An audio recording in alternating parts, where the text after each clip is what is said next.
Bueno, que Dios nos bendiga a todos. Qué alegría poder estar juntos.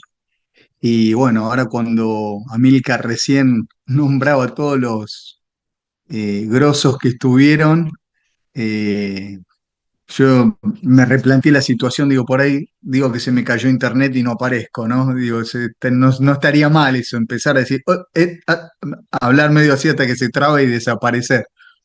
Este, en lo personal, quiero darte gracias, Amílcar, por la amistad número uno y segundo por este momento también de dejarme permitir que estemos juntos.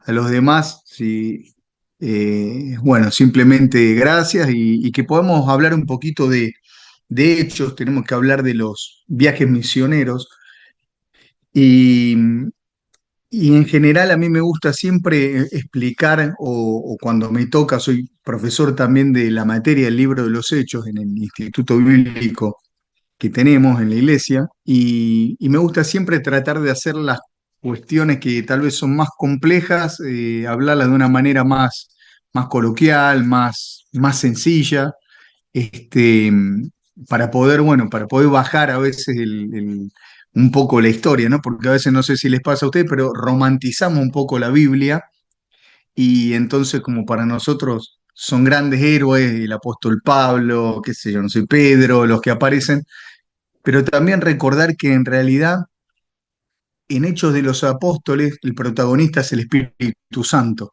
a través de los discípulos. Y sería lindo que no perdamos de vista eso, eh, que el protagonista de toda la escritura, pero del libro de los Hechos es Cristo, ¿no? Y el Espíritu Santo es el que hace la obra.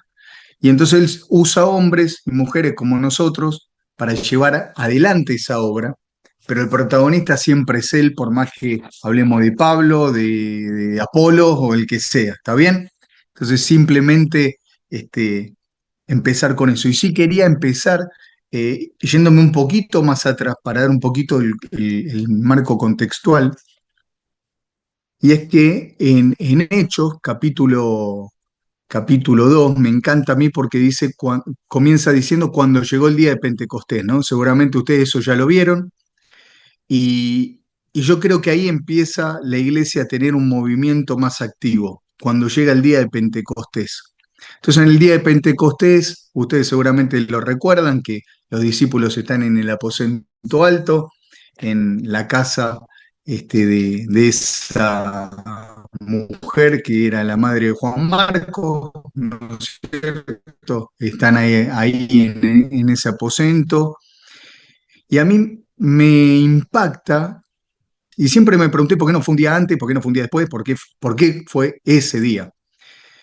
Y es que ese día se celebraba la fiesta de las cosechas. Pentecostés en el Nuevo Testamento, la fiesta de las cosechas en el Antiguo Testamento. Y hay un salmo, que es el Salmo 67, que a mí me impactó cuando lo aprendí por primera vez, que es el salmo que se cantaba durante la fiesta de las cosechas.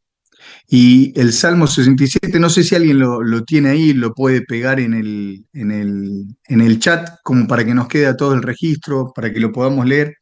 Pero básicamente lo que dice el Salmo 67 comienza declarando que, ajá, el Salmo 67 comienza diciendo, Dios tenga misericordia de nosotros, nos bendiga, haga resplandecer su rostro sobre nosotros, y dice, para que sea conocido en la tierra tu camino, en todas las naciones tu salvación. Y el verso 3 dice, te alaben los pueblos, oh Dios, todos los pueblos te alaben. Y entonces dice, alegres gócense las naciones, porque juzgará a los pueblos con equidad, pastoreará a las naciones en la tierra, te alaben los pueblos, oh Dios, todos los pueblos te alaben, la tierra dará su fruto, nos bendecirá, Dios, el Dios nuestro, bendiga a Dios y teman todos los términos de la tierra. Y yo creo que este es el inicio si bien del libro de los Hechos, todo lo que está pasando y todo lo que pasa desde el primer capítulo, ¿no? Hasta el verso, Hechos del 1 al 7 habla de Jerusalén, la obra en Jerusalén. Y luego ya empieza desde el 12, desde el 8 al 12, a hablar lo que se hizo en Samaria, en Judea, y ya del 13 al 28, el último capítulo, hasta lo último en la tierra. pero yo creo que el inicio lo tiene acá. Y quiero poner este contexto para recordar que es el Espíritu Santo el protagonista del libro de los Hechos, porque desde la antigüedad, desde el Antiguo Testamento, ya el pueblo de Israel, sin saberlo, tal vez sin tener la revelación correcta, ya ellos estaban orando que todos los pueblos te alaben cuando juntaban su cosecha. El día de la fiesta de las cosechas, cada uno salía con una canasta a juntar la cosecha que tenían, la cebada, y cantaban esta canción, que un día todos los pueblos te alaben. Tal vez después con el paso del tiempo Israel se olvidó de esto, pero eso siempre estuvo en el corazón de Dios. Y es así como llega Hechos 2, el día de Pentecostés, donde todos hablan en diferentes lenguas y lo que están haciendo es anunciar que el Evangelio es para todos, para todas, y que el Evangelio es tanto para judíos como para gentiles. Y entonces comienza un movimiento de predicación del Evangelio. Y llegamos al capítulo 13, ¿no? Donde Hechos dice Hechos de los Apóstoles, pero generalmente se habla de Pedro, algunos de los discípulos más se los nombra muy por encima, y ya después es Pablo, es todo sobre Pablo, ¿no? Y sobre sus viajes misioneros y sus colaboradores.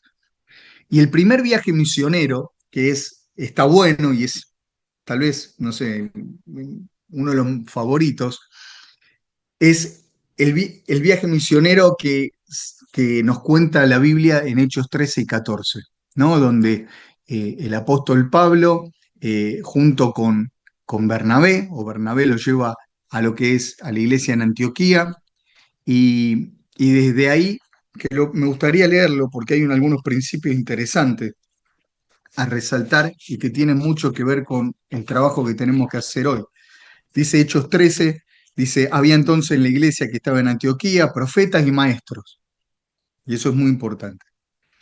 Dice cómo estaba compuesta la iglesia por Níger, que sería el negro, Lucio, Simón el que se llamaba Níger, Lucio de Cirene, del norte de África, de Libia, la actual Libia, Manaén, el que se había criado con Herodes el tetrarca, es decir, muestra una iglesia que es completamente heterogénea, una iglesia que, que son todos diferentes, pero en la diversidad, una palabra que hoy está muy de moda, la diversidad y que algunos le tienen miedo, es el plan de Dios.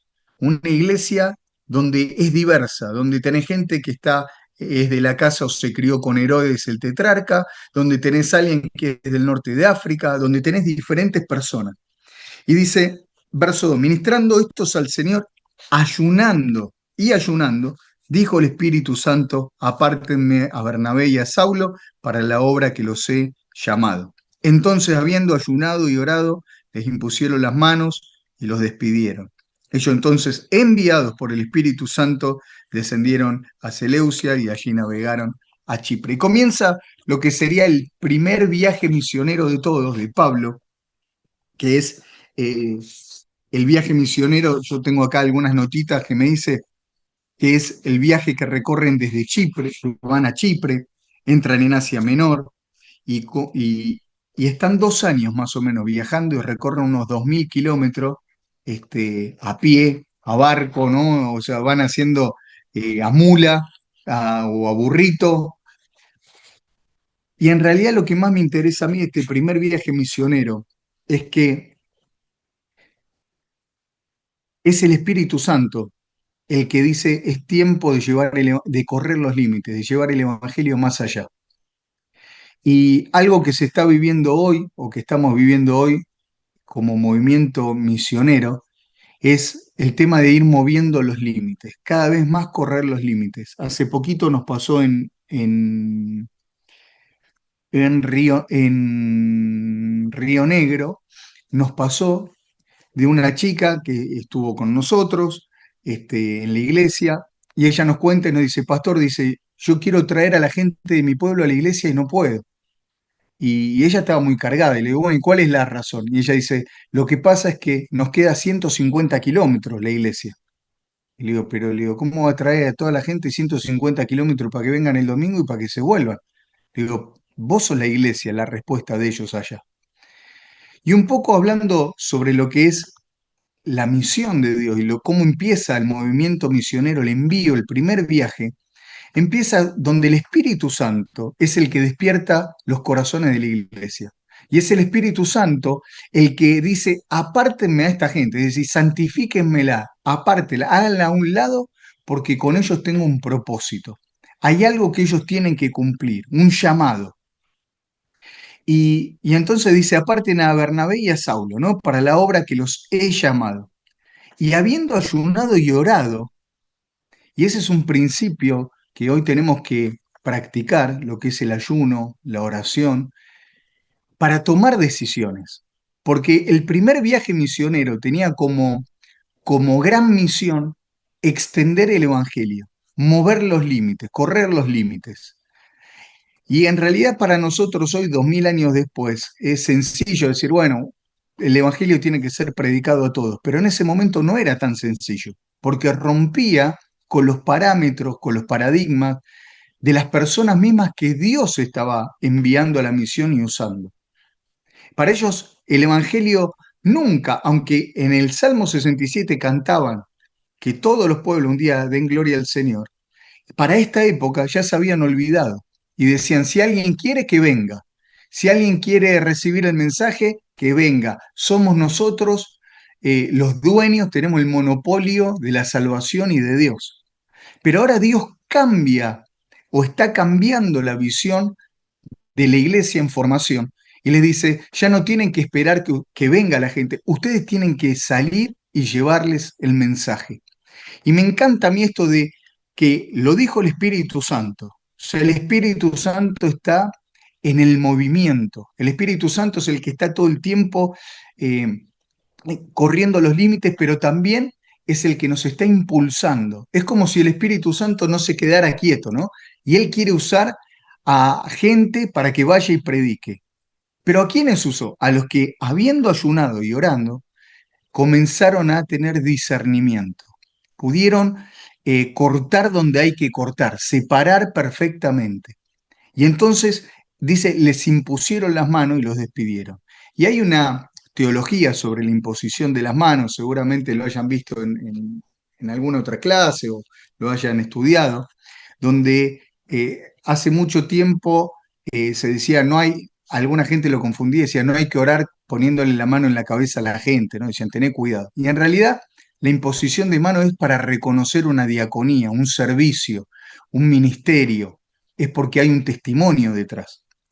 Pero ahora lo que hace el Espíritu Santo es habilita a la iglesia, después del ayuno y la oración, a que la iglesia ahora pueda ver que sobre Pablo y sobre Bernabé había una diaconía, había un servicio que había que activar. Y entonces cuando comienzan a orar por ellos, activan o desatan en ellos la capacidad a través del Espíritu Santo para que ellos vayan y tengan autoridad para predicar el Evangelio. Y me gusta porque se impusieron la mano y los despidieron. Y despedirlos no es solamente que le dijeron chau, ¿no es cierto?, en este contexto, sino que la iglesia hizo algo que es muy importante y que nosotros hoy no deberíamos de olvidarnos. Me gusta porque el despedirnos, que nosotros lo leemos tan pronto y significa para nosotros nos despedimos, que no dijimos, chao, chao Pablo, nos vemos, chao Amílcar, nos vemos, lo despedí. No, lo que la iglesia está haciendo es equipar a Bernabé y a Pablo para la obra que les fue encomendada. Despedirlo no es que le dijeron chao, sino que le dieron todo lo que ellos necesitaban para cumplir el propósito por el cual eran enviados por Dios. Así que, como para dar un marco que a mí me gusta, porque la iglesia en este momento está en formación y no sé si todos pertenecen a grandes congregaciones, a pequeñas congregaciones, a congregaciones que son nuevas o que tienen 100 años, no lo sé. Pero yo quiero que nos situemos nosotros en que la iglesia está formándose recién. Se está formando, son los primeros pasos que la iglesia comienza a dar. Y en estos primeros pasos es necesario que la iglesia tenga un orden. Y me gusta a mí pensar que el Espíritu Santo es ordenado, que el Espíritu Santo tiene un orden. Y a veces escucho a los más jóvenes decir, no, las estructuras, esto, aquello, lo otro, y hablar en contra de las estructura, pero el Espíritu Santo, él mismo plantea un orden. ¿El orden cuál es? El Espíritu Santo llama, número uno. El Espíritu Santo le dice a la iglesia quiénes son aquellos que tienen diaconía y la iglesia da testimonio de quiénes son y los separan, los santifican. Comienza un proceso de santificación. Es decir, para ir a la misión de Dios, antes de empezar un viaje, antes de llevar el Evangelio, hay un proceso de santificación. Son separados con este propósito. Después ayunan, oran para tener certeza, pero también les provee la iglesia lo que necesitan para la misión. Y entonces llega el versículo 4 que dice, ellos entonces, dice, enviados por el Espíritu Santo. Y eso me encanta, eso de que son enviados por el Espíritu Santo. Porque muchas veces suele suceder que cuando los misioneros, no sé si alguien tiene experiencia en el envío de misioneros al campo transcultural, pero muchas veces cuando se envía misioneros al campo transcultural, luego sucede que la persona que se fue, como pasan muchas cosas en el campo, uno está lejos del pastor, está lejos de la familia pastoral, de la familia de la iglesia, está lejos de su propia familia, de su cultura, muchas veces vienen las preguntas, ¿no? Y entonces el verso 4 lo que nos aclara es que toda misión es enviada por el Espíritu Santo. Y si Él es el que nos comisiona, Él entonces es el que camina al lado nuestro. Y eso debiéramos nunca olvidarlo, que aunque nosotros podemos preparar misioneros, podemos equiparlos, podemos orar, podemos bendecirlos y todo, no deja de ser del Espíritu Santo el envío. Y esto, si hay alguien que se está preparando para salir al campo misionero entre nosotros, o no lo sé, que tenga esta confianza que tuvieron Pablo y Bernabé. Ellos dijeron, el que nos envía es el Espíritu Santo. Y que Él nos envíe significa que Él viene adelante y que Él viene atrás. Él es la vanguardia y la retaguardia. Él está con nosotros en el camino. Así que ahí empieza el primer viaje, ¿no? Donde visitan unas 9 ciudades, yo las tengo anotadas acá para que ustedes después les queden. Salen de Antioquía de Siria, Seleucia, Salamina, Pafos, Perge, Antioquía de Siria, Iconio, Listra, Derbe, y después vuelven y regresan donde fueron. Y esto es algo hermoso también, que tiene mucho que ver con la misión de Dios, que la misión no solamente es ir, sino que la misión también es volver. Y eso es algo que a veces nos olvidamos. En el envío de los 72, o cuando Jesús envía a los 72 en Lucas, Jesús los envió a que vayan, a que hagan la obra, pero Jesús no les dio, eh, luego no les dijo, váyanse y no vuelvan más, sino que ellos tuvieron que volver y tuvieron que contar lo que había sucedido. Y es lo que pasa en este primer viaje misionero, donde ellos salen y comienzan a predicar el Evangelio y comienzan a llevar el Evangelio por todos lados.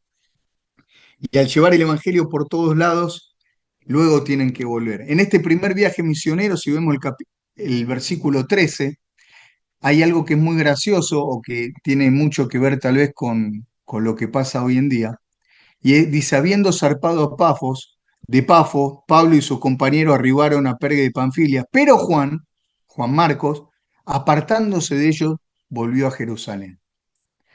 Y tratando de unir la experiencia de los viajes misioneros de Pablo, los 3 viajes, con lo que está pasando acá, hay gente que sale al viaje misionero, va, pero también hay gente que se va o abandona, si podemos decirlo de alguna manera, ¿no? Juan Marcos abandonó, en algún momento él se fue. Cuando estudiamos el libro de los Hechos no dice técnicamente, no dice, se fue porque, no sé, no tuvo la unción necesaria, no tuvo el carácter, no tuvo la gracia, no sé, se fue tras el mundo. No dice por qué. Lo que dice es que se fue. Y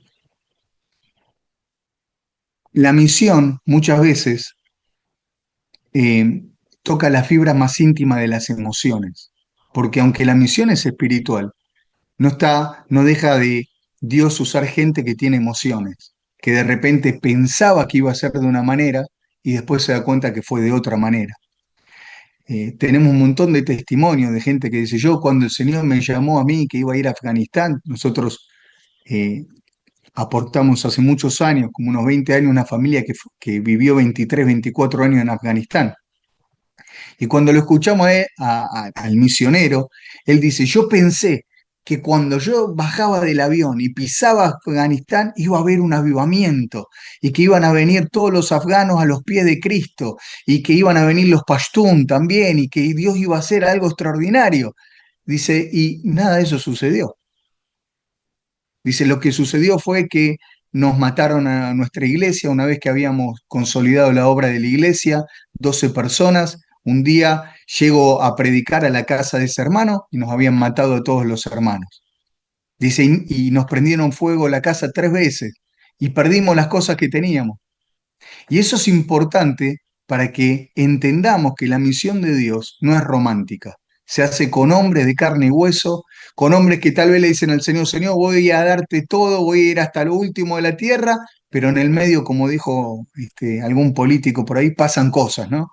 Y suceden cosas y es el Espíritu Santo el que nos envía. Y tener la gracia de Dios, de entender que si Él nos envía, Él también cuida nuestras emociones y cuida todo lo que está aconteciendo. Así que Juan Marcos abandona ese viaje. Pero también hay algo bastante interesante en el capítulo 14, estoy hablando en el contexto del primer viaje misionero, donde sucede algo que me gustaría que lo podamos leer, donde Pablo comienza a predicar, capítulo 14, verso 8. Dice, y cierto hombre de Listra estaba sentado imposibilitado de los pies, cojo de nacimiento, que jamás había caminado o andado. Este oyó hablar a Pablo, el cual fijando en él sus ojos y viendo que tenía fe para ser sanado, le dijo en gran voz, Pablo, le dijo, levántate, derecho sobre tus pies. Y saltó el hombre y anduvo. Entonces la gente, visto lo que Pablo había hecho, alzó la voz diciendo en lengua de licaónica, dijo, dioses bajo la semejanza han descendido a nosotros. Y a Bernabé le decían Júpiter y a Pablo Mercurio, porque era el que llevaba la palabra. Y este es el primer viaje misionero. Y cuando Pablo ve esto, y ustedes lo pueden leer después, y Bernabé ven esto, dice la Biblia que se rasgan las vestiduras, se rompen las vestiduras.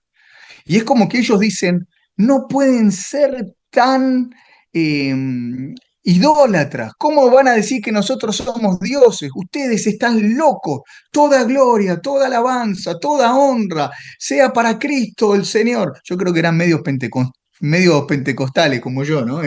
Empezaron a decir que era todo para gloria, para Cristo, y se rasgaron las vestiduras y no podían creer que eran tan idólatras.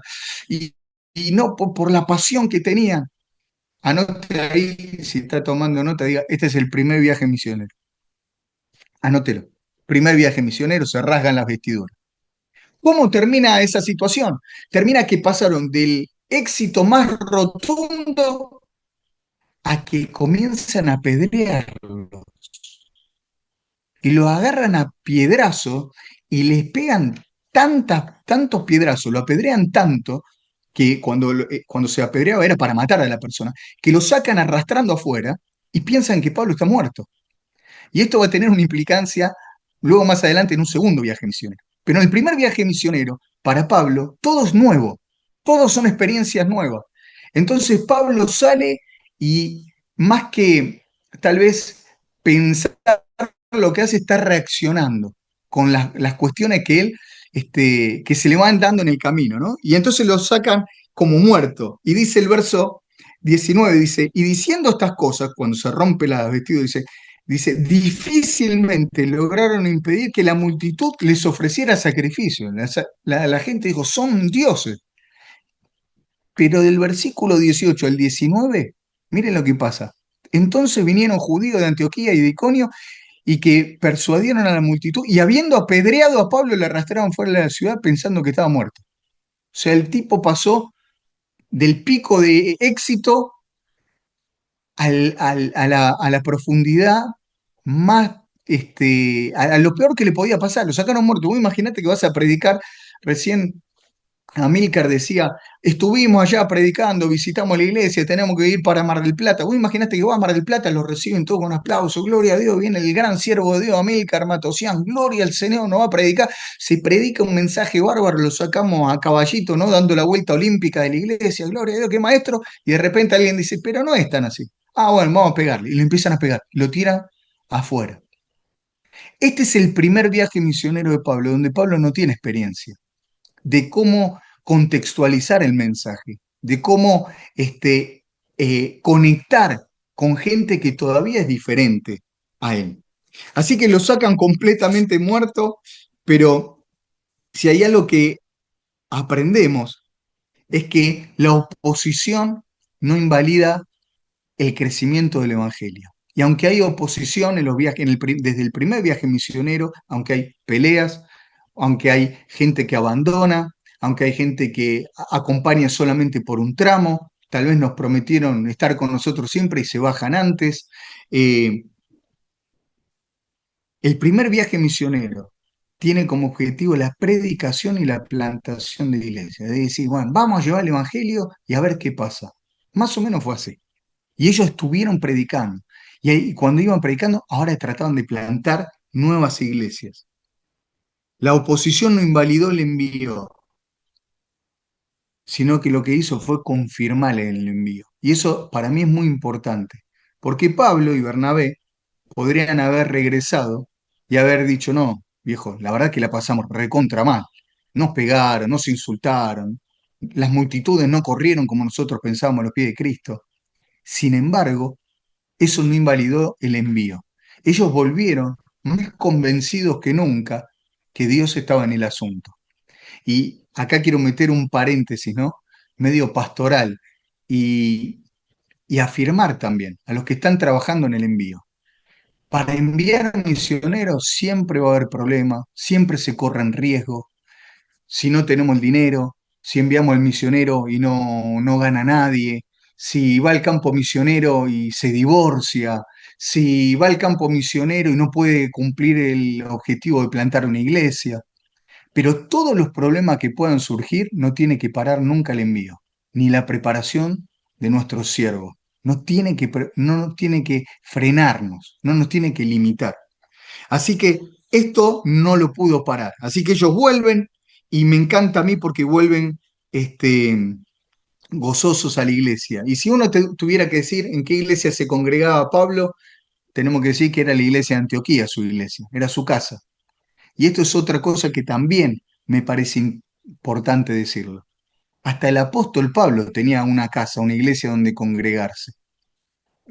A veces vemos gente que en mi rol pastoral y de trabajar con misioneros, gente que yo no sé si lo que quiere es irse de misión o quiere huir de su hogar, ¿no? O quiere viajar por el mundo, ¿no? Y debiera ponerse una agencia de viaje, porque la misión no es una agencia de viaje ni es escapar de las cosas.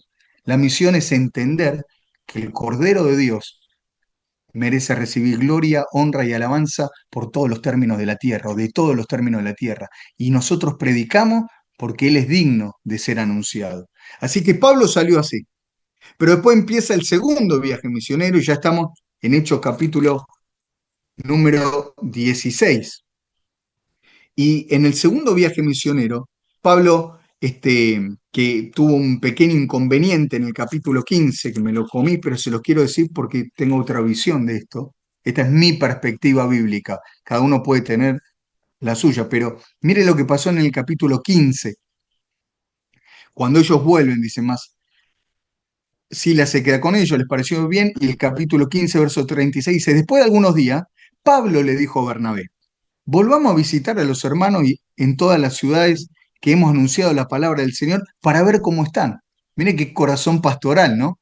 Es decir, no tenían WhatsApp para mandarle un audio y decirle, ¿cómo está hermana Clotilde? ¿Cómo viene cómo están sus hijos, sus nietos? O hermano Cacho, ¿cómo está usted, su relación con su esposa? ¿Pudo mejorar? ¿Anda mejor? No tenía. Entonces, ¿qué dice? Volvamos y los visitemos. Vamos a comer con ellos, vamos a pasar tiempo con ellos, vamos a dedicar, vamos a escucharlo, a ponerle el hombro. Eso le dice Pablo a Bernabé. Y Bernabé le dice, me parece fabuloso.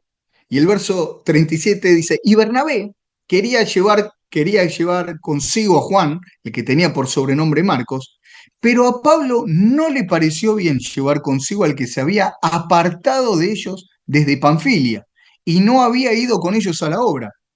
Y entonces viene el verso 39 y dice, y hubo tal desacuerdo entre ellos que se separaron el uno del otro. Bernabé tomó a Marcos y navegó a Chipre. Y Pablo escogió a Silas, que era profeta, y salió encomendado por los hermanos a la gracia del Señor y pasó por Siria y Cilicia, confirmando las iglesias. Y esto para mí es algo que genera tensión y me encanta, porque acá se rompe todo el romanticismo, ¿no? Y aunque yo estoy leyendo la versión Reina Valera, Casiodoro de Reina y Cipriano de Valera 1960, y me encanta porque él usa, dice, hubo tal desacuerdo, ¿no? Me imagino que mientras escribía con su pluma, dijo, a ver cómo lo verbalizo. Dijo, hubo tal desacuerdo. Un tremendo lío se armó. No sé cómo explicárselo. Yo no sé si hay alguno casado acá que haya discutido alguna vez con su esposa, con sus hijos. Fue con algún hermano de la iglesia diciéndole, está loco, hermano, ¿no? O sea, si nosotros creemos que en Argentina en algún momento se hizo ¿cómo es que se dice? Una brecha, una división, no, no sé cómo se dice, una grieta. Esta fue la recontra grieta, pero era evangélica, era una grieta evangélica donde dice que estuvieron tan en desacuerdo que no pudieron andar juntos.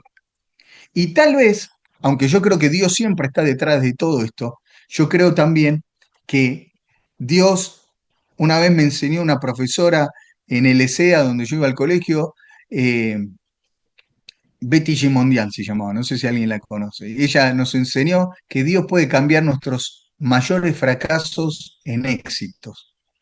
Pero ella decía, it's up to you, depende de vos, ¿no? Era profesora de inglés. Y la verdad, ellos tuvieron tal desacuerdo, por falta tal vez de madurez de alguno de los dos, porque para pelear se necesita dos, tuvieron tanta falta de madurez que se separaron. Pero yo quiero que vos anotes esto, Dios siempre gana. Anota, Dios siempre gana. Ponete ahí en el versículo 39, donde dice hubo tal desacuerdo, y decís, Dios siempre gana. ¿Por qué? Porque tal vez todos pudiéramos decir que entonces, ¿qué pasó? Se dividió la obra misionera. Y para mí, desde mi perspectiva, lo que Dios hizo no fue dividir, sino multiplicar. Porque antes estaba solamente Pablo y Bernabé, eran dos. Y ahora está. ¿Cuántos son ahora? Cuatro. Al principio eran dos y ahora son cuatro que salen a la obra misionera. Porque Dios es especialista en transformar la situación. Entonces ahora sí empieza el segundo viaje misionero en el capítulo 16 y acá pasa algo tremendo, ¿no? Y esto es algo que pienso yo. Me encanta porque dice, llegan a Derbe, a Listra, y aquí había allí cierto discípulo llamado Timoteo, hijo de una mujer que era judía y un papá griego. Y daban buen testimonio de él los hermanos que estaban en Listra y en Iconio. ¿Qué hizo Pablo? Que Timoteo fuese con él. Vos notate esto. El gran apóstol Pablo lo mira a Timoteo, un joven, y le dice, pibe, le dice, vos tenés adentro tuyo un potencial extraordinario, buenísimo, garrafal, Dios te va a usar, vení conmigo, viaja conmigo, yo quiero darte de mi experiencia, quiero que vos pruebes, quiero que vos veas, quiero que vos seas protagonista, quiero que te prepares. Y yo no sé ustedes, pero si el apóstol Pablo me llama a mí para viajar con él, ya estoy adentro del barco o adentro del avión con él antes que me lo diga, ¿no? Llevándole la valija, algo. Y le dice, vení, Timoteo. Y Timoteo me lo imagino que dice, gloria a Dios, el Señor escuchó mi oración, gloria a Dios, por esto estaba orando, yo esperaba. Dice, lo único hay una cosita, un detalle, te tengo que circuncidar. Porque ya Timoteo no era un bebé de 8 días, donde la cicatrización es perfecta. Ya era un muchacho grande. Y este es otro principio de la misión, donde la misión necesita de padres espirituales. Y cuando hablo de padre espiritual, no sé qué entenderá usted, pero le quiero decir que es lo que yo conceptualizo cuando digo padre espiritual. Padre espiritual es aquel que te conoce en detalle, que conoce tu intimidad, aquel con el que vos te podés abrir de par en par y conoce tus éxitos, tus fracasos, tus luchas diarias, conoce tus debilidades, ora por vos, te acompaña. Y yo creo que el mensaje que Dios nos muestra acá en este capítulo 16 es que Timoteo tuvo que vencer la vergüenza, se tuvo que despojar de todo, tuvo que exhibir sus zonas más íntimas y tuvo que confiar ya no en la mano de Dios, sino en la mano del hombre, que era la que lo iba a circuncidar. Y ahí nos lleva a otra dimensión en este segundo viaje, donde el que está no solamente confía en que Dios es el que lo envía, sino que tiene que confiar en los hermanos, en la iglesia que lo acompaña. Tiene que tener un pastor. Es necesario para cualquier misionero formación que tenga pastor, pero no somos llaneros solitarios. Necesitamos un pastor, alguien con quien sentarnos y pelotear, abrirle el corazón, que nos pueda corregir. Y yo siempre digo, es mejor ponernos colorado con el pastor y no tener que pasar vergüenza pública. Siempre es mejor. Así que Timoteo se tuvo que rendir, tuvo que mostrar su desnudez y tuvo que confiar que Pablo iba a ser quirúrgico, que iba a cortar donde había que cortar. Ni de menos ni de más.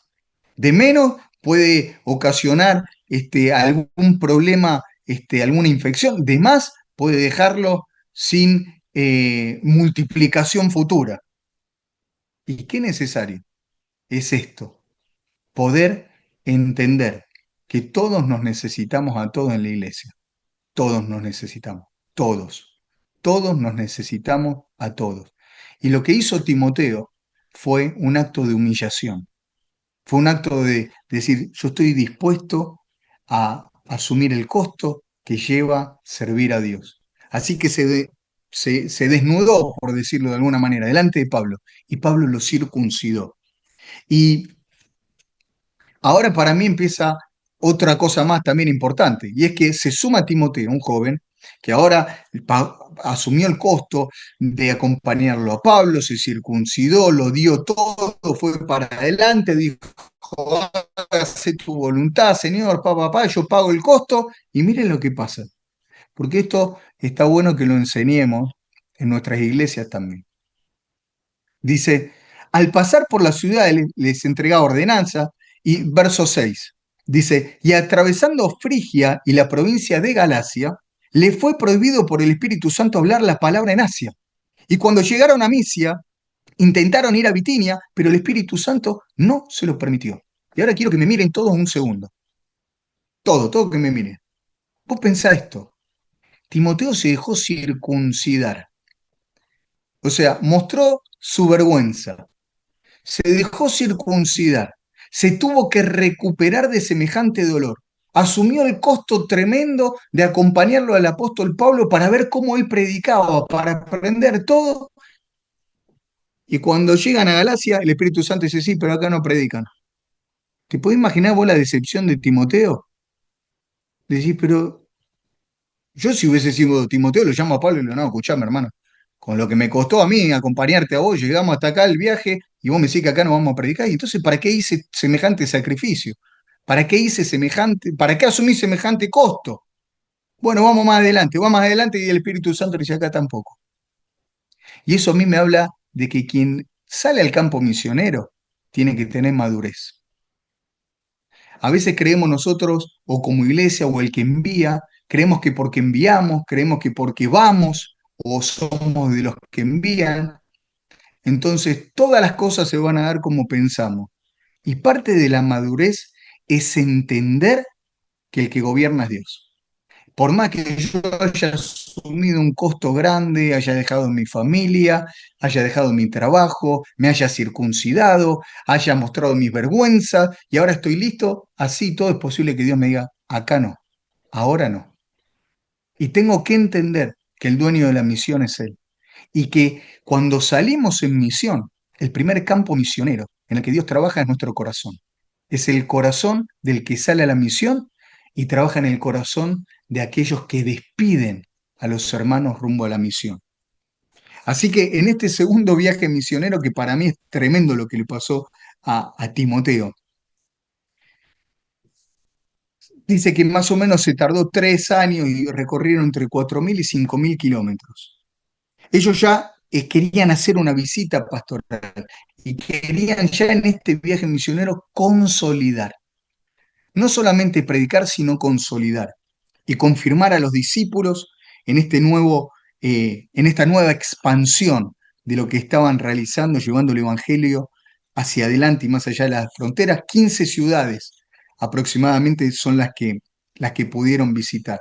Pero ahora llega el capítulo 17 y lo voy resumiendo porque simplemente quiero tocar algunas cosas que son conceptuales. Llega el capítulo 17 y Pablo me encanta porque Pablo está en el Areópago, no sé si se acuerdan, que predica ahí y él, se acuerdan que están los filósofos y él comienza a predicar ahí en Atenas. Y me encanta porque dice así, comienza así, dice que Pablo está recorriendo, verso 16, capítulo 17, verso 16, dice, mientras Pablo los esperaba en Atenas, su espíritu se enardecía viendo la ciudad entregada a la idolatría. ¿Se acuerdan que en el primer viaje misionero Pablo, cuando los vio que eran recontra idólatra, que le dijeron Júpiter, Mercurio, que eran los dioses, ¿no es cierto? Griego, Hermes, ¿no? Y le dicen, y él se rasga las vestiduras, ¿se acuerdan? Primer viaje misionero.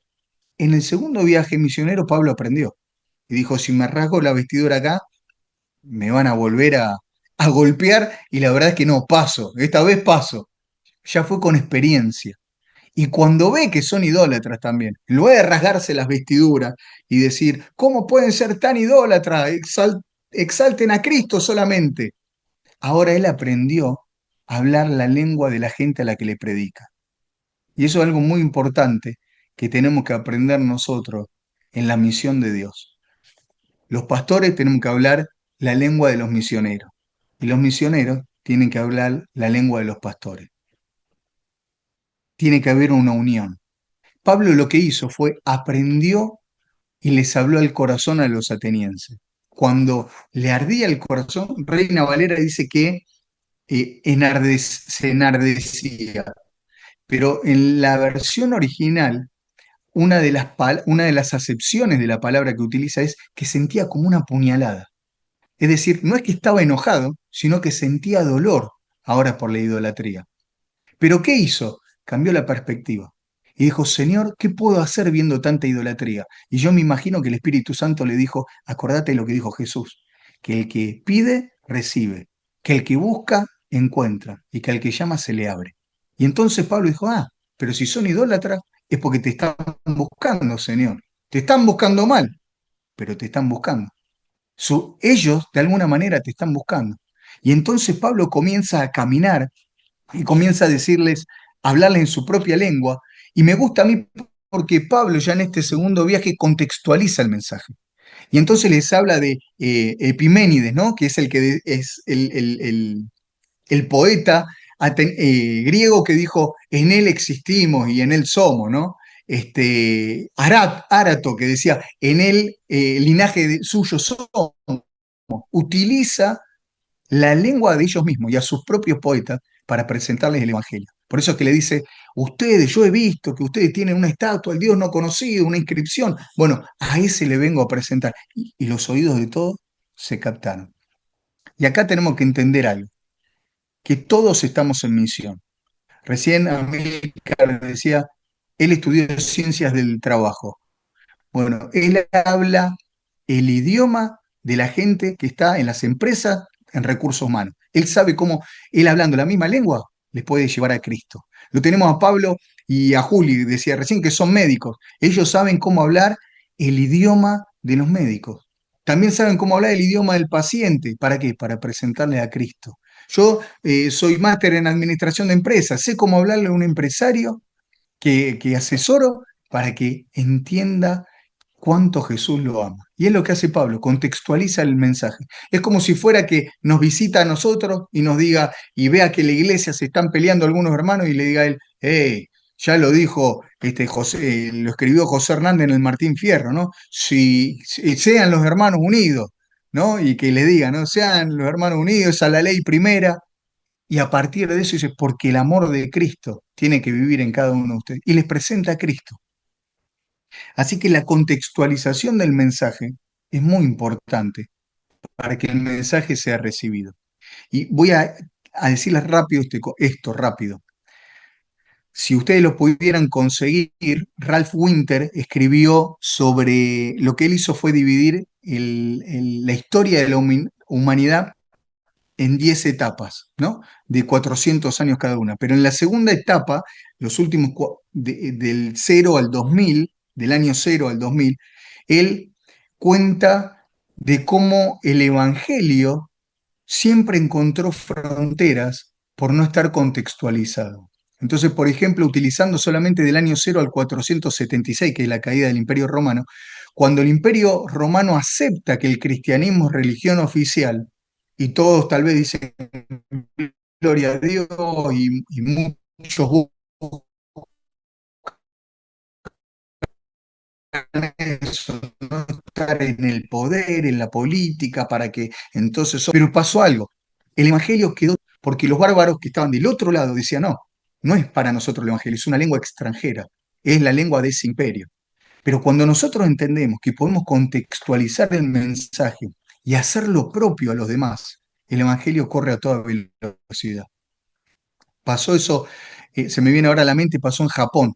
Japón llegó a ser conocida en 1600 como como la ciudad santa o como lo que sería el Vaticano del Oriente. ¿Y qué pasó? Estaba lleno de misioneros que predicaban, pa. En un momento, los misioneros no hicieron la obra de traducir la Biblia al japonés. Y cuando llegó un emperador que era nacionalista, dijo, esto es foráneo, esto es extranjero, no es para nosotros. Y de tener 300.000 cristianos en la ciudad de Nagasaki, donde era considerada como la Roma, vamos a decir, no bien cristianizada de Oriente, pasó a tener cero. Sin embargo, en China, donde los misioneros llegaron y comenzaron a traducir la escritura al chino, al idioma del pueblo, nosotros podemos ver las curvas del crecimiento del evangelio en los chinos o en China, cómo crece a toda velocidad, y es porque ellos abrazaron la escritura que habla en su propio idioma. Y esto lo que hizo Pablo fue hablar en la lengua de esta gente. Creo que me estoy quedando sin tiempo, ¿no? Así que 5 minutos más, ¿está bien? Sí, 5 minutos más, perdón. Tercer viaje misionero. Ya en el tercer viaje misionero lo que quiere hacer el apóstol Pablo es la consolidación de toda la obra, ¿no? Y afirmar doctrina, liderazgo, sostener la unidad. Y ya lo que hace ahí Pablo es caminar este, sosteniendo toda la obra que ellos durante tanto tiempo habían formado. Y ya en el tercer viaje se ve una iglesia más madura, donde no solamente se ganan almas, sino que se consolida. Y lo importante fue que no solamente el trabajo misionero fue de evangelismo, sino que fue de hacer discípulos. Y los discípulos, cuando se juntan 3 o 4, son iglesias. Así que los discípulos mismos se convirtieron en ganadores de alma, se convirtieron ellos mismos en los que iban corriendo, a mí me gusta pensar en estos términos, de mover los límites, iban moviendo los límites cada vez más y más. Se estableció liderazgo, el avivamiento comienza a tocar la cultura, no como una bandera de vamos a cambiar las cosas, sino que al vivir en el medio de la cultura, la gente comienza a ver a aquellos que viven contra cultura y comienzan a reconocer que es un camino más alto, que es mejor. Y la iglesia de Éfeso se convierte en una iglesia poderosa y que desde ahí comienza toda la región de lo que es Asia a recibir el Evangelio. Este, bueno, hay milagros, ustedes los pueden ver, ¿no? Cuando ponían los pañuelos y Pablo les oraba. Y algo que pasa muy lindo es que la iglesia es generosa.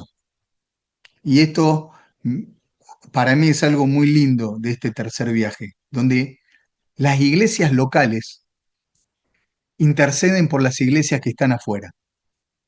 Y hay algo que yo siempre digo, nosotros como organización Cita con la Vida, nosotros sostenemos más de 35 proyectos misioneros en los 5 continentes. Y cada vez Kuta en India o gente que está dedicándose a la traducción bíblica en Papúa Nueva Guinea, nosotros decimos, no son ellos, somos nosotros allá. Y cuando nosotros entendemos que la iglesia es una, donde sea que esté es una, entonces la necesidad que la iglesia impulso pueda tener es mi necesidad. Y si ellos están suplidos, yo estoy suplido, porque no son ellos, somos nosotros. Y acá en este tercer viaje se muestra que la generosidad de la iglesia, que la iglesia avanza, es generosa, comparte, da mucho más allá de las posibilidades que tiene. Así que, para finalizar, el último viaje misionero más o menos dura 4 años, se caminan 4.000 kilómetros, que es un montón, y lo que hace es desarrollar una iglesia madura y desarrollar ya lo que sería, no sé si está bien dicho o no, no se me ocurre otra palabra, pero el liderazgo de la iglesia, los que coordinan la dirección de la iglesia. Y algo que es lindo también de ver es que, aunque la iglesia está creciendo y todavía es una iglesia nueva, necesita de estructuras. Y el Espíritu Santo, lo que nos muestra a través del libro de Hechos, intenté ir bien rápido, no sé si lo hice bien o mal, después ustedes me dirán. En el libro de Hechos vemos que el Espíritu Santo está vivo, es el que dirige la obra misionera, por encima de la estrategia del hombre, porque había lugares donde se quería ir a predicar y el Señor no lo permitía. En otra oportunidad, Pablo dice, se me abrió una puerta, pero como no llegó Tito, dice, no me animé, no quise ir, ¿no? Y cada uno de nosotros puede sacar conclusiones diferentes. Algunos dicen, qué pastor que era Pablo, que aunque no había llegado Tito con la respuesta de lo que estaba pasando en Corinto, no se animó a ir.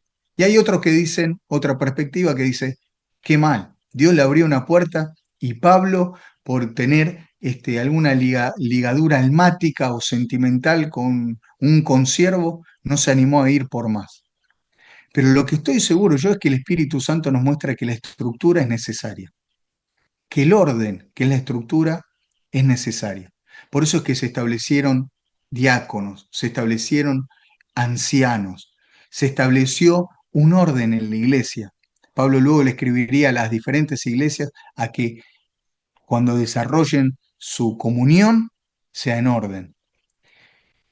Y para terminar, quiero decir que en Hechos podemos ver nosotros que todos los que predican lo hacen porque han tenido revelación de que el Cordero de Dios es digno de recibir gloria, honra y alabanza.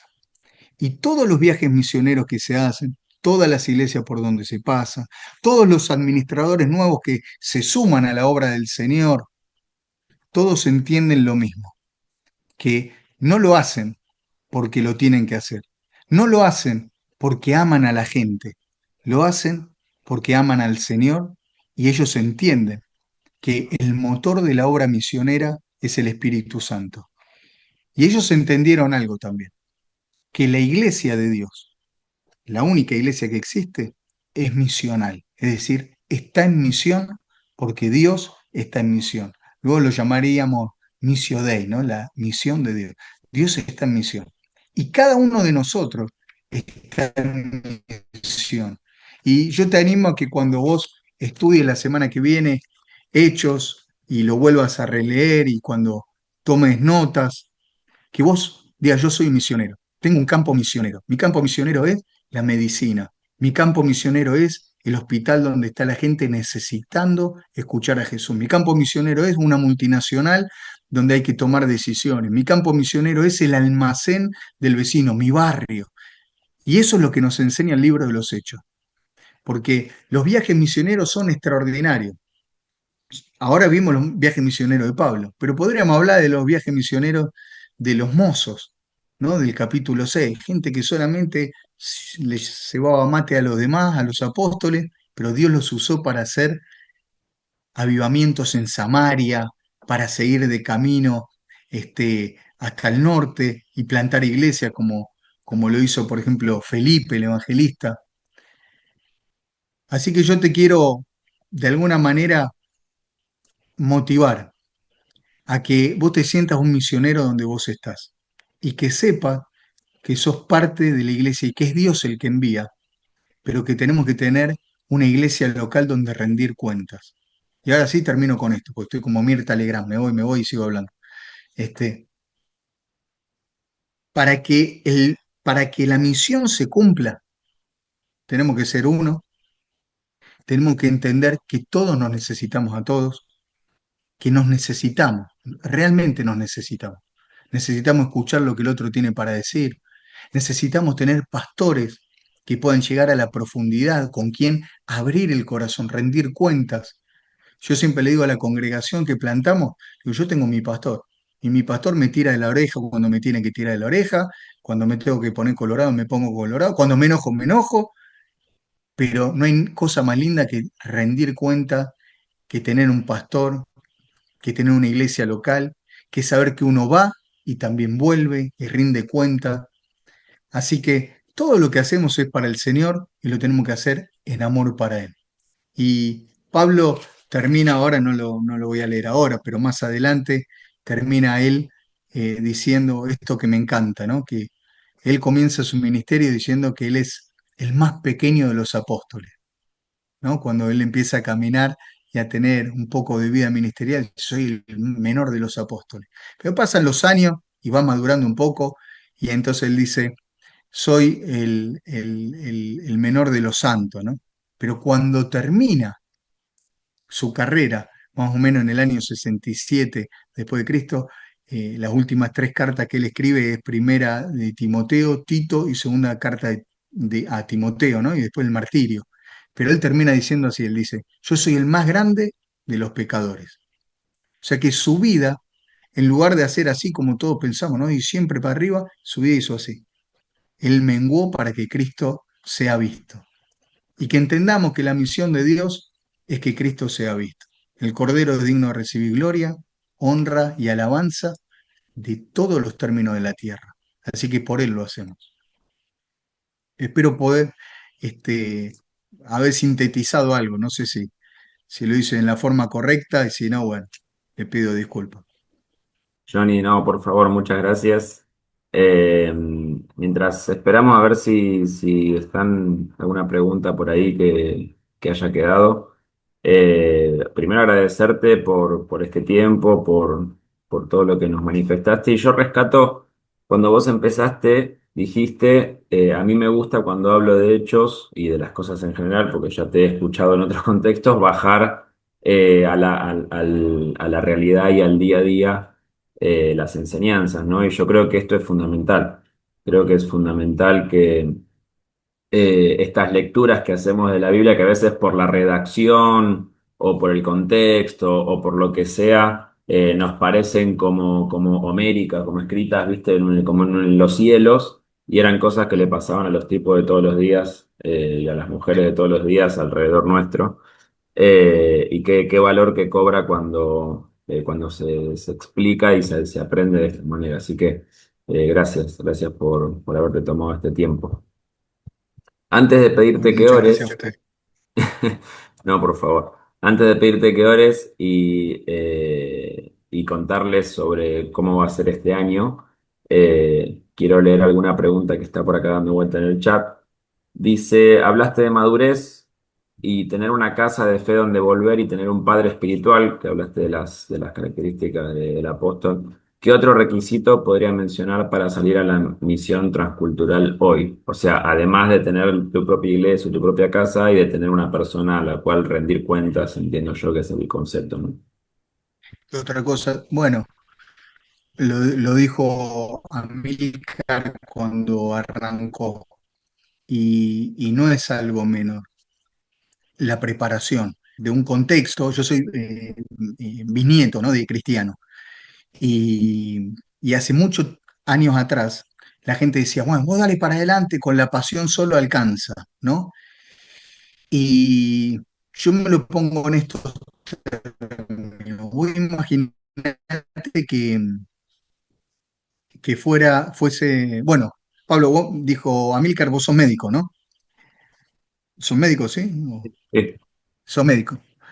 Bueno, vos imaginate que yo te dijera, bueno, vos tenés una pasión por sanar a los enfermos, bueno, con la pasión andá y saná. Y vos me vas a decir, no, papi, está bárbaro, pero no, yo tuve que dedicar muchas horas nalgas, ¿no? Sentado estudiando, ¿no? Y aprendiendo y quemándome las pestañas.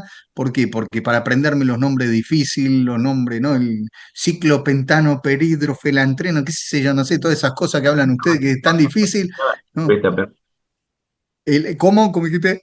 en la base del colesterol, muy bien. Claro, ¿no? El ácido acetil salicílico, aspirina, decimos nosotros, ¿no? Pero ellos saben todo. Ahora, para que nosotros podamos decir aspirina, ellos se tuvieron que dedicar muchos años a la investigación, al estudio, para que nosotros luego podamos hacer los caminos cortos. Entonces, es necesario que quien va a salir al campo misionero tenga una preparación, tenga una preparación. Mirá, les cuento algo. Tenemos una misionera en República Checa, ¿no? Donde estamos haciendo una obra. Y, y a través de la academia misionera que desarrollamos en la iglesia, yo me acuerdo, ella trabajaba con nosotros en la oficina antes de salir a la República Checa, y yo llegaba como con mi esposa, llegábamos temprano a la oficina preparando el material y la veía llorando. Cada vez que llegamos estaba llorando. Y decimos, pero ¿y hoy qué pasó? Y ella leía el material y decía, si esto yo lo hubiese sabido antes, cuántas cosas me hubiese ahorrado. Porque vos fíjate que Pablo tuvo que tener una preparación. En el primer viaje misionero lo recontrafajaron por rasgarse las vestiduras y decir, no, eso está mal. Y ya la segunda vez dijo, no, la verdad que me la voy a ahorrar la paliza, dijo, mejor lo voy a encarar desde otro lado, ¿no? Y qué importante es eso teniendo una preparación bíblica, teniendo una preparación, si vas a ir a un país musulmán, entender, ¿no? Hay algo muy común, ¿no? Que el musulmán, por ejemplo, te va a preguntar a vos, te va a decir, ¿vos crees que Jesús es el Hijo de Dios? ¿Y nosotros qué diríamos a todo? ¿A qué responderíamos todos? Si alguien nos dice, ¿vos crees que es el Hijo de Dios? Nosotros diríamos, sí, obvio. Listo, te cerraste una puerta. Entonces, entendiendo la cultura, nosotros le debiéramos preguntar a él, ¿y vos qué entendés que significa ser hijo de Dios? Entonces, lo que el musulmán te va a responder es que Dios tuvo relaciones sexuales con María. Entonces, ¿nosotros qué le vamos a decir? Ah, no, entonces no, no es el hijo de Dios.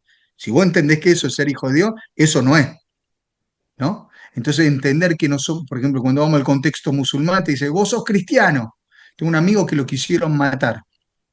Vinieron en Somalia con unos machetes, los quisieron matar porque eran cristianos. Entonces le dijeron, ustedes son cristianos. Y mi amigo Tosidad, por primera vez lo miraban así, como diciendo, ah, no somos cristianos, ¿qué estamos haciendo? Dice, no somos cristianos, dice, somos seguidores de Jesús. Y los africanos se quedaron con el machete así y dijeron, no, ustedes son cristianos. Y le dijeron, no, somos seguidores de Jesús. Así que el africano se volvió y dijo, le dijo a los compañeros que lo acompañaban, le dijo, no son cristianos, son seguidores de Jesús. Ah, bueno, bueno, déjalos entonces. Y se fueron. Impresionante. Y le digo, ¿en serio? Me dice, ¿en serio? Me dice, y es más, cuando me di cuenta que él mucho no sabía, le dije, recitame el Corán en árabe. Y él empezó a hablar en árabe, mi amigo. Bla, bla, bla. Entonces este se asustó y se fue, porque para los extremistas el Corán solamente se lee en árabe. Y cuando se fue, el pastor que estaba con él al lado le dice, yo no sabía que vos hablabas árabe. Y mi amigo le dice, no, no hablo árabe. Dice, en una conferencia misionera me pusieron el stand de Arabia Saudita y aprendí a contar hasta 10. Y solamente le dije 1, 2, 3, 4, 5, 6, 8. Ni eso sabía el otro. Entonces, para eso que una preparación. Porque si no vamos y nos cerramos las puertas, ¿no? Siendo que Dios las quiere abrir, tal vez nosotros por nuestra negligencia nos cerramos las puertas. Entonces, la preparación es muy importante. Bueno, no olvidemos que el apóstol Pablo, antes era apóstol Pablo, era Saulo, Rabín y todo lo que ya conocemos desde el punto de vista Usó intelectual. 14 años preparándose. Claro, tal cual. Después el entrenamiento en el campo y demás, pero eso lo tuvo sin duda. Qué bueno que nos hablaste sobre otras culturas y otros lugares, digamos, porque la otra pregunta que hay es, ¿cuál es el país más cerrado que viste para recibir el mensaje hoy en día? Entiendo que en tu experiencia de lo que vos conocés. Bueno, dentro de los que yo fui, lo más peligroso es Mali, en África. Tenía un viaje a Afganistán que íbamos a ir con los misioneros, ya estaba todo armado y nos dijeron que justo tomaron los talibanes de nuevo, no sé si vieron que hasta cambiaron la bandera, tomó el talibán otra vez el poder y nos dijeron ellos mismos, nos dijeron, no es momento para que vengan ustedes, esperemos un poquito. Pero de los que yo estuve, Mali es muy complicado, de hecho, ir al norte del país, no podíamos ir al norte del país, nos ofrecieron, mirá qué loco esto, ¿no? Nos ofrecieron los mismos africanos contratar como un convoy, como gente armada, que nos acompañaba hasta el norte del país, pero no nos aseguraban que volvamos vivos. Entonces dijimos, después de orarlo mucho tiempo, dijimos, no vale la pena. No, no, no. Sino que dijimos, no, no, no es nuestra misión. Fuimos a visitar a nuestros misioneros que estaban en una aldea, también bien musulmán, donde también casi la pasamos muy mal, pero bueno, no, no nos expusimos tanto, tanto. Bueno, Johnny, Pero tenés Afganistán, Eritrea, tenés países que son Somalia o que son muy cerrados, muy peligrosos por el norte. bueno, gracias por compartirnos y contarnos. A mí me queda solamente contarle a la gente cómo va a ser este año del curso, pero te voy a pedir que cierres lo tuyo con una oración y así yo después les cuento y terminamos. Bueno, Padre, te damos gracias por Jesucristo, te damos gracias, Señor, porque estamos en misión con vos, Señor, que vos nos regalaste, Señor, esta cosa tan linda de ser parte de tu obrar, Señor, de tu mover. Que todo, Señor, que todo ojo te vea, Señor, para gloria a Dios Padre. Señor, gracias, porque no hay un privilegio más grande y más hermoso que este, Señor, que nos hiciste tu familia y nos metiste, Señor, nos compartiste, nos diste la gracia, Señor, de tener parte en tu plan, en tu proyecto, en tu misión, y te damos gracias, Señor. Yo te pido, Señor, que cada uno de nosotros sea un movilizador de la misión de Dios en su iglesia. Que cada uno, Señor, pueda ponerse a disposición, no solamente para salir a lo transcultural, sino para ir, Señor, al punto más cercano donde hoy estamos, Señor, predicando tu palabra, extendiendo el Evangelio, siendo luz, siendo sal y reflejando a Cristo. Te damos gracias, Señor, que tenemos esta posibilidad también de juntarnos, de reunirnos y gracias, Señor, porque nuestro país es tan lindo, Señor, que tenemos libertad para poder hacerlo. Te pedimos, Señor, que nos bendigas y que uses a cada uno de los hermanos para tu gloria. En el nombre de Jesús, amén.